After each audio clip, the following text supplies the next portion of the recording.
Okay, welcome to our first video lecture on speech to print, Louisa Moats Chapter 1, Why Study Language, for our course on language science. So let's launch right into it. So language and literacy and the connection that we can make between the two. I understand this is language science, but we have to understand language to understand the foundations of literacy. And if you're talking about how you're going to make the most impact on children's lives, you're going to have to link the language skills to the literacy components. So this course is going to cover both the language and the literacy aspects of language science so that you can make the connections not only in oral language for your future students and children that you serve, but also in the written and reading language and literacy aspects. So language is a missing foundation in teacher education and training, and I think I've spoken before about how this was actually my dissertation, and I based my work on Louisa Moats' studies on teacher education training programs and their knowledge of language and phonological awareness principles. Essentially, explicit teaching of oral and written language is the most effective method of instruction for reading and writing. We know that not all children are going to learn how to read and write naturally. They need to be explicitly taught, which means talking about language, talking about those language concepts, talking about the language fundamentals. However, teacher education textbooks, so if you look at their college training programs, they often exclude the particulars of language structure. College degree programs don't include a class on language development or language disorders for teachers and education programs. All of their coursework is usually centered on educational principles, classroom management, curriculum, but not necessarily the development of children. You might get a little bit of development in early childhood education, but if you're in any grade level, in any specialty beyond early childhood, you're not necessarily getting the type of cognitive and linguistic processes that are developing in children and what's age appropriate, what's not, when it comes to teacher education programs. But again, we know language is the foundation for reading and writing, and that expert teaching of reading requires the teacher to know the meanings conveyed by language and also how language works itself. So to be able to teach about language explicitly, you need to understand how language works. Understand basic grammar, syntax, phonology, and those components.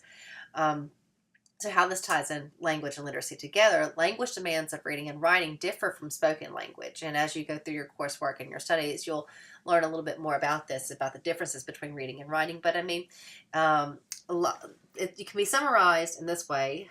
First of all, English is an alphabetic system that graphemes correspond to phonemes. There are other symbol systems such as Chinese or Japanese where you are corresponding to certain symbols, or the symbols represent certain syllables.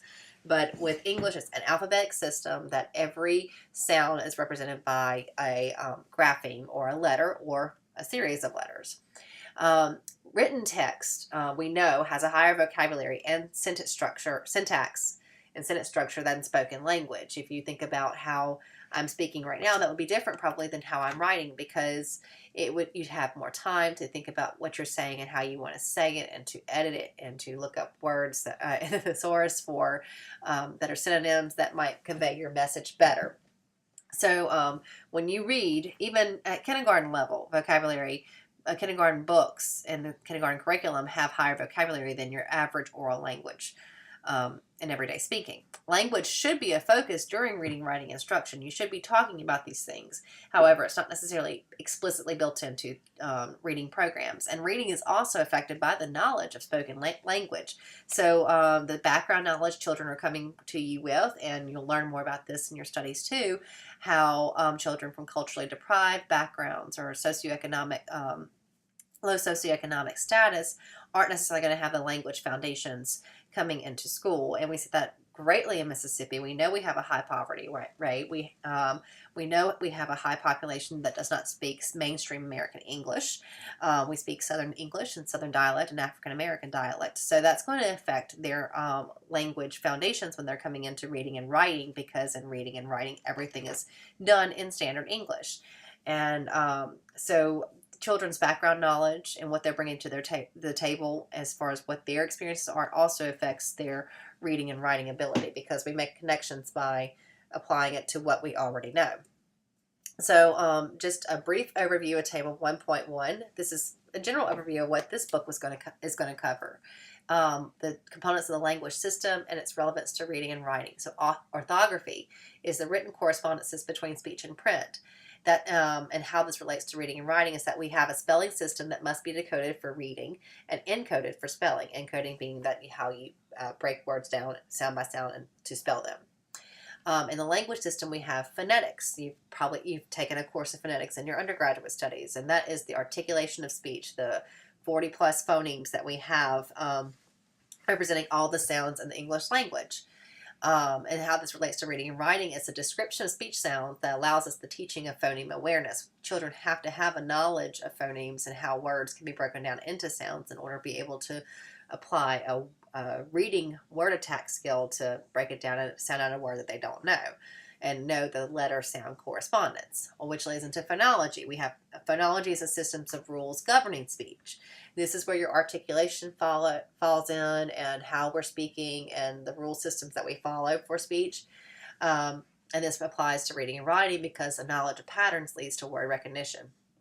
Morphology, a morpheme is the smallest meaningful unit of a word. Any unit that can carry meaning. So walk is a morpheme, and then ing is a morpheme. So that walking is two morphemes, and we will talk about this more throughout the course.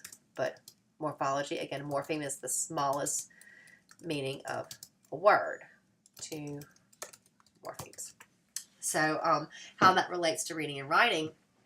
You can move into morphemes and morphological awareness because it enhances the meanings of words and understanding of language concepts such as affixes, ly, prefixes like pre, ing, ed, plurals.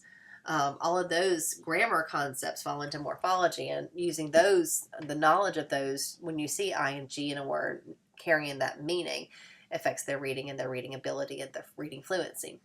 Syntax is the rule system governing how words are combined, our sentence structure, and in reading comprehension.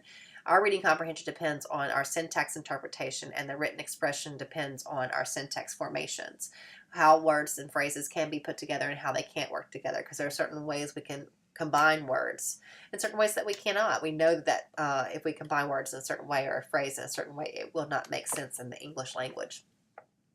Semantics is language or word meaning, and it applies to reading and writing because we use that to make meaning of language and make meaning of what it is that we are reading or writing. Now, discourse, that is the organization of connected texts, and that is narratives and anything that's a story or trying to convey a message through some type of text format, and this enables reading comprehension and written expression. So discourse is it's thought strung together. And we have conversational discourse where we're telling a story and the listener's listening to you and giving feedback. But you really can see this a lot in the literacy component rather, because we have narrative discourse, which is telling a personal story, versus expository discourse, where you're talking about a step-by-step type of method, like how to make a peanut butter jelly sandwich, or even the informational text that's being pushed with Common Core, which is science type text and social studies and texts that tell you that are trying to convey a certain message for learning. And then pragmatics is social language, and this is what we see our children with autism spectrum disorder struggle with so much. And so the social language awareness of what the intent of the conversation is, and it applies to reading and writing because we have to have an awareness of the author's intents, and as a writer we have to have an awareness of our intended audience. So the development and complexity of language. As language develops, it's very complex, and we'll get much more in depth throughout the course. But we have generative language, which is unique to humans. Language generates new meaning. There's endless combinations that language can make that we can make in English or any other language because of the sounds that we string together into words, into syllables, into sentences, into phrases and conversations. So across language, whether it's English or Spanish or French or Japanese, there are certain universals of language. These universals are, there are phonemes, which are the individual sounds, the finite speech sounds. Okay, there are morphemes, which is the meaningful unit of the words, what uses to carry meaning. Semantics is the study of the word, phrase, or sentence meaning. So semantics I always associate with vocabulary. What does everything mean? Syntax is the rules for sentence structure and grammar. Again, the combinations we can and cannot make. Discourse is the capacity to understand and produce an infinite number of sentence combinations to tell stories or have conversations or write books or read books.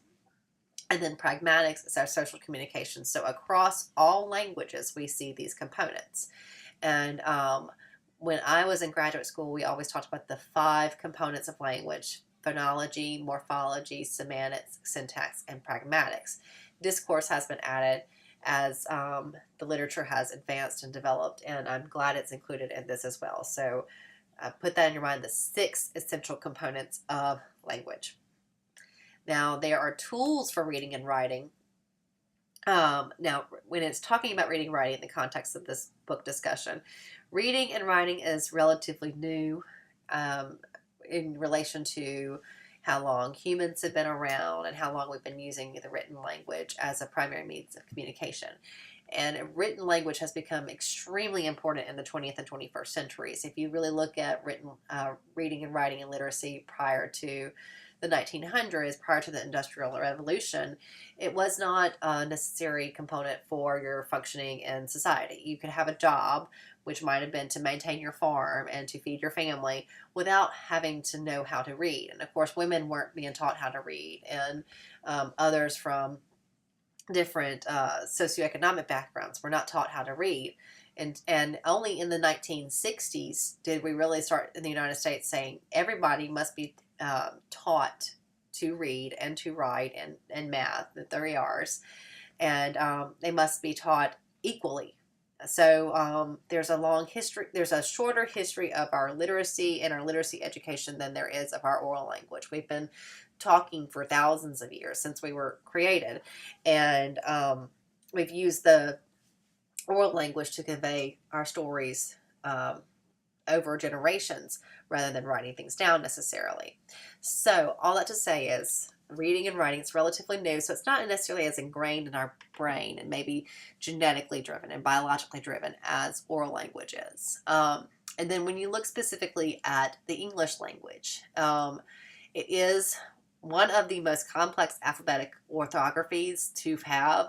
If you look at Spanish, for instance, the Spanish phonology and the Spanish alphabet are very corresponding. They don't have certain rules for certain spelling changes. CH is always going to be, the CH sound, for instance, is in their alphabet, and it's always going to make that sound. You don't have letters that change sounds based on their relation to the letters next to them, whereas you do in English. English also has one of the largest vocabularies of any written language, and it is the language of international commerce. So it is a language that not only we as English speakers need to be familiar with, but in a modern 21st literate society, if you're going to be competitive on the world market, you need to have a general knowledge of either English or how to communicate in English. So everybody must know how to read, essentially, to advance themselves in their careers in our 21st century society. But we know reading is difficult for many people. Why? Again, we live in a literate culture. It's part of our culture. Everybody's expected to know how to read. However, if you look at the statistics, where everyone is not functioning at these high literacy levels. And again, we'll get more into the different types of literacy levels and other coursework. But a general overview is that 20% of elementary students are poor readers. And in addition to that, another 20% do not read independently or for pleasure. And so if you look at that, if almost 40% of our population aren't reading frequently and reading often, at least not the type of reading that's necessary to be competitive, again, in this 21st century world, then that's a problem in the United States. We know that children would learn to read and write better if they were taught to understand the language system. All of the research supports this, but it's not necessarily being effectively implemented in education yet. There's a process. They're trying to fix it, but that's one reason why you're seeing Common Core and the components of Common Core and how much language is tied into Common Core. for those children to be successful. There's more statistics. 38% of all fourth graders perform below basic in reading. And the state test scores for Mississippi just came out this week, so you could look throughout our state and see how districts are performing and where they are, and think about that comparison to the rest of the nation.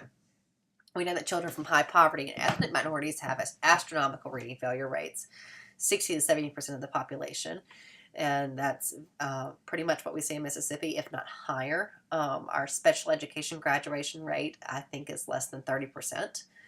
And similar numbers for our African-American graduation rates, as far as like this, similar to the 60-70% of the population, that there's a large number of them dropping out and not completing their education. And that's a real problem. There's 1/3 of fourth grade poor readers are from college-educated families. So the problem's not just exclusive, though, to those from high poverty and ethnic minorities. We do see that there are children who have all the exposure to reading that should be coming in when they come from preschool to regular education and kindergarten, and they've had literacy exposure, but yet they still, for some reason, aren't learning how to read very well. So where's the breakdown? What's the problem? We know that most students can learn to read with skillful, explicit, and informed instruction beginning early. Early is key. So what does the research tell us about language and reading and how it to be effective?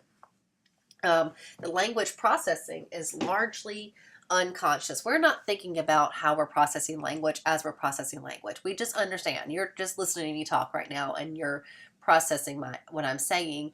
And then maybe if you don't quite get what I'm saying, you might stop the video, rewind, go back, listen again, or if we were in person, ask for clarification. You can, but not in person, this format, you can email me to ask a question for clarification. So, this is unconscious. We're not thinking about how all the steps to understand the meanings of the words that I am saying. It's automatic, it's fast, it's unconscious. Now, the definition of automaticity is the ability to execute tasks without conscious attention. It just happens right away, and when you read, you just pick up a book and you start reading, and you're not singularly decoding ability. You're not reading each word sound by sound or even part by part, such as execute, syllable by syllable. It just happens automatically within 1 second. The introspection is the viewing of one's own mental activity. So we as SLPs, as educators, as people who are studying language and learning about language, we have to be introspective and raise our level of awareness of our own language processing and the components of what it takes to process language. Now, poor readers do not process details in print, and they skip over words. And we've been doing some reading with students this week for our universal screening, where all students are screened for reading deficits and reading difficulties. And you can tell the poor readers when they just see a word and they'll kind of mumble something. So it might say that drive reading, or our ability to print units. They read like that. They're not reading very clearly. They're reading fast and just skipping everything. But good readers don't do that. If they come to a word that's unfamiliar to them, they get primary processes that drive reading, or our ability to associate print units. So even if they have to decode words that might be unfamiliar, they can break it down and they attack it. Because our attention's on meaning, we're not aware of the code-driven process in print. However, before you have meaning, before you can make meaning out of it, you are at a code-driven process. The initial learning to read is code-driven. So we need to teach explicitly how to, the conscious study of its systems and formats. Now, language structure, it's not self-evident. We have plenty of people walking around that understand language well and can express themselves well. They use language structure every day, but they don't understand the components of language and how it is produced. And this is the same as can be true for reading and writing, and such as the phonological awareness test that you're taking that I gave to my teachers. It really was evident they didn't have a good understanding of digraphs versus diphthongs and individual phonemes and words. And think about where your awareness level is before you took phonetics. You would have said box had 3 sounds, when in actuality it has 4 because of the X being 2 phonemes. So, you're using it frequently, but that doesn't mean you understand it. Poor reading skills in upper grades may have a deeper root cause in decoding than the assumed problems in comprehension. So we see children struggling in upper grades. We assume it's because they can't comprehend it, but it might actually be because they're having so much trouble decoding it and breaking things down word by word, or having to break down too many words because the vocabulary is so high. Students who do not read well have problems in phonological processing. We know this is a big component of what reading problems, where they originate from. The ability to identify, manipulate, produce, and remember speech sounds. And we'll get much more in depth about phonological awareness and phonological processing and phonology. But essentially what you need to understand here about phonology is that it's how we break words into individual sounds, the individualization of sounds, not meaning, just the sounds. It's all oral. It can be done with the lights off. There's nothing that you have to see to understand phonology. So what do good readers do? They intuit language structure. So sometimes you should have children that just show up to school and are reading, or just start reading without any formal instruction. They just seem to be wired for reading. But they have an awareness of speech sounds, or phoneme awareness. And that's an aspect of a fundamental linguistic concept of phonological processing. Children have to have phonological awareness, abilities to learn how to read. If you come to an unfamiliar word, you have to be able to know how to break that word into its individual sounds to decode it. You can't break words into individual sounds to decode it without phoneme awareness and phonological awareness. You have to take oral words and break them down into sounds. So it's a very critical component. It's essential to our profession. And we need to be teaching teachers how to teach this in schools. It needs to be explicitly taught because children aren't coming with it. And you talk about nursery rhymes and all of those early language activities that aren't necessarily being done as much anymore, either in the home or even in preschool environments. Preschool environments have become so academically driven. They focus on the letters and the letter names and the sounds, but they're not doing the pre-letters activities such as nursery rhymes that build on that phonological awareness in children to know how to manipulate sounds and words. So poor readers' problems begin with phonology. Language skills that reliably distinguish good readers from poor readers are specific to the phonological or speech sound processing systems. So they have to have an awareness of the linguistic building blocks of words in order to be able to begin to learn how to read. And then when you look at fluency, fluency is how quickly and automatically you're able to do things. So this allows you, the phonological processing abilities allows you to have fluency in recognition and recall of the spelling patterns that make up words. Now, intelligence and verbal reasoning abilities, so your ability to reasonably, logically think out problems and solve problems, that does not predict reading success as well as decoding skills do. Children who decode will be successful versus children who just maybe learn by sight, see it, say it, aren't necessarily going to be as successful readers because they don't know how to attack words that they're unfamiliar with and they've never seen by sight before. 80% of the variance in reading comprehension is accounted for by how well students sound out words and recognize words out of context. So essentially what that means is that 80% of your struggling readers, the areas of which they struggle can be accounted for by their decoding skills and how they recognize words. When appropriate, emphasis and instruction should shift from teaching how to read to just teaching strategies for comprehension of text. But I'm at a K-2 school. Everything that our teachers do as an intervention and as a focus of how to teach these children to read should be in the decoding and the phonemes and the phonological awareness. They should not be focusing on comprehension yet because the children aren't at that level for reading ability yet. So how do reading and spelling develop? We learned that learning to spell and read words is not a rote process of memorizing letter strings of increasing length. You can never remember every single string and combinations of letters and to make words.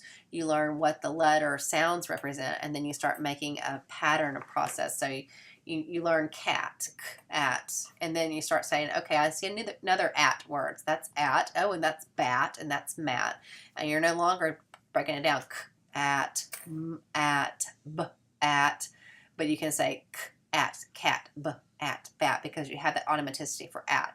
And you continually build on all these other automatic connections to words that you see very frequently. So the reading process, there's 4 stages. There's the pre-alphabetic stage. It's also called the logographic stage. You're looking for visual cues, such as the arches on the McDonald's sign. You recognize that as McDonald's, or your name starts with a W and you see the Walmart sign. You say, oh, that's my name, Will. So you know print represents spoken messages, but you don't have a relationship yet between what those letters actually represent. When you go into early alphabetic stage, that's the letter correspondence to the sounds make up spoken words, or alphabetic principles. So you have letter name knowledge, what the letters are named, like A, B, C, D. And you have a partial phoneme awareness. You might be aware of what some letters sounds are. So that B says B, or even A says ah, but you may not know A says A as well. Then later alphabetic stage is when you learn how print patterns represent speech. And this is when you really start to make the associations between the letters and all the sounds and all of the patterns that they can represent. Again, automaticity occurs when words have been decoded and recognized enough times. You've seen cat enough that you recognize it, because you're not going to decode it every single time. To do that, you need exposure to text and reading practice. Right now, Kennedy, my 6-year-old, is she's a reader and she's learning to read still. She's performing. She's above expectations as far as what I would expect other 6-year-olds to read, as far as her reading fluency. But she still has trouble with words sometimes that she doesn't know and she's unfamiliar. She has to try to decode it, and she doesn't know all of the phonics patterns yet. I'm having to teach her, usually in context, about OY says oi, because she hasn't necessarily learned that yet. That's a 1st grade sound combination that she learns. But every single night, every day, she checks out a book at the library and brings it home, and we read it together, and then she reads it, and then the next day she takes a test on it, and if she passes the test, then she goes to the library and she gets another book. And that's the only way she's going to become a fluent reader, because she is reading every single night a new book with new words and new exposure. So they need exposure and frequent exposure, and you need to have an orthographic knowledge or knowledge of the spelling system. And this is the phonics, essentially, when you teach children phonics spelling patterns. So not just A says A says A, but I know someone mentioned USM. The DeBar School Association method is an example of a phonics system, and a system to teach phonics and the sound letter correspondence. So you would know A is spelled A-E, A is spelled A-I, A is spelled A-Y, and all the different patterns of letters to represent the sound A. You learn chunks, graphing, phoneme correspondence, and phoneme awareness. So how to tell me all the sounds in cat, k, at. The first sound in cat is k, the middle sound is a, the last sound is t. Okay, now take cat, change the k to b, and what's the new sound you get? And you get bat. New word, rather, and the new word is bat. So there's a long process of phonological awareness that needs to be taught for children to learn and to understand all the components of reading. Then finally, you've reached consolidate alphabetic. This is the whole system of correspondence for spelling words, and you add morphemes such as ing. This is where the fluency comes into place, phoneme and morpheme awareness, and speech-to-print connections. So teaching reading. How do we teach reading effectively? Skillful teaching prevents most reading problems. We know that if they're taught well, they will learn to read. At least 80% of children will learn to read with good teaching. So classroom instruction needs to build phoneme awareness, phonics decoding skills, text reading fluency, vocabulary, and various aspects of comprehension. So these are the 5 essential components of reading instruction. Oh wow, 5 components of language, now 6 with discourse. 5 components of reading, and they all correspond and tie in together. Vocabulary, that's semantics. Your phoneme awareness, that's your phonology.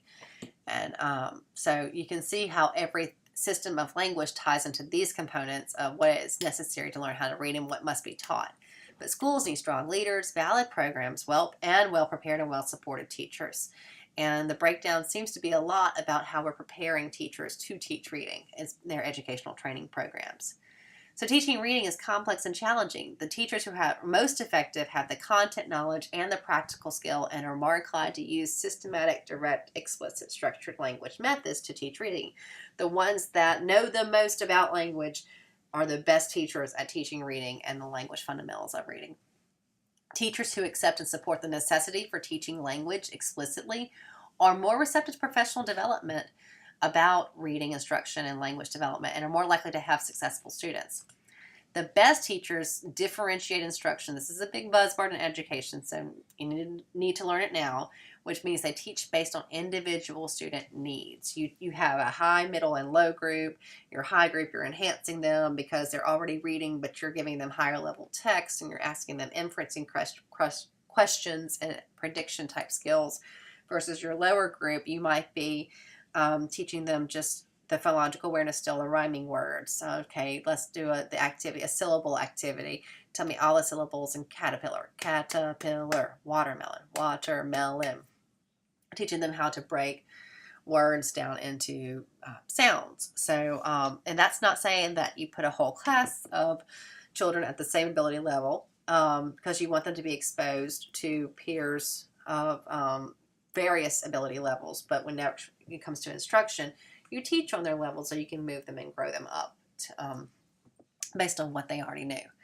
Teachers must keep students motivated, though. They must have organized classrooms to group students based on needs and abilities. They must assess student learning and progress, and they must be flexible. You have a plan A, have a plan B, have a plan C, and when all of those fail, just go with it. So these are the essential principles of effective teaching of reading, spelling, and writing. We need direct teaching of phonological skills, sound symbol correspondence, which is phonics, fluent word recognition and text reading, vocabulary, text comprehension, and literature appreciation. From the beginning, from kindergarten, really from preschool, but definitely beginning in kindergarten, they have to be taught phonological awareness. And in our universal screener, we have 2 things kindergartners have to do. They have to name the letters, and they have to tell you the first sound in the word, first sound in laughed, first sound in boy. And it's a challenge when you see majority of your kindergarten students scoring 0 on both of those skills. They have no knowledge of letter names, they have no knowledge of phonological awareness, and you're essentially starting from scratch. And that's just not my school district, that's across our state. That's the population that we're serving. So you're starting without the basic skills necessary to learn reading, and you have to build them up from the beginning, and they're already behind because they don't have the vocabulary or the background knowledge that children from other educational backgrounds might have. You need phoneme awareness instruction, which is a key to preventing reading of failure. So they have to teach that phoneme awareness, how to break words down into sounds. It's better to teach the code system in English systematically and explicitly. So every program supposedly has phonics, but the phonics programs need to be systematic. You start with a certain skill and you move them up. You start with more high frequently occurring consonants such as an M, and then you move them up. You're not teaching them AI says A and OI says OI and OY says OI all in the same week, because that gets too confusing. It needs to be systematic, following a path. Most effective programs include daily exposure to a variety of texts and incentives for children to read independently and with others. So they need to hear a science text. They need to hear a folk tale. They need to hear a fiction text. Lots of variety, and Common Core very highly emphasizes that. Vocabulary is best taught with a variety of methods that explore relationships among words and word structure, origin, and meaning. So you're not only teaching them what the word means. This is not the classic go to the dictionary, find the meaning of the word, but it is, okay, what does this word mean in context of, you pre-teach it before you get to the story. In the story, you talk about it, they use it, they find synonyms, they find antonyms, and you talk about why that word means what it means. Excuse me. Comprehension strategies include summarizing, clarifying, questioning, and visualizing modeled explicitly by teachers and practice. So you have to teach them how to summarize and how to comprehend. Effective teachers encourage frequent prose writing as well. So they have to have writing practice as well as the reading exposure in text. So how does that all play into part to you as a brand new grad student, as an learning to be an SLP? Because you're going, I'm not going to be a reading teacher. I came to learn about language. But again, you cannot separate the two. We cannot exist in today's society without being literate. You cannot be literate without having good language skills. So as SLPs, it's our job to make our students successful in every component of their life. You cannot consider language structure, form, and function without considering the impact of language on literacy and how that ultimately affects the population that we serve and being uh, able to communicate in every aspect of their lives. And literacy is a form of communication now.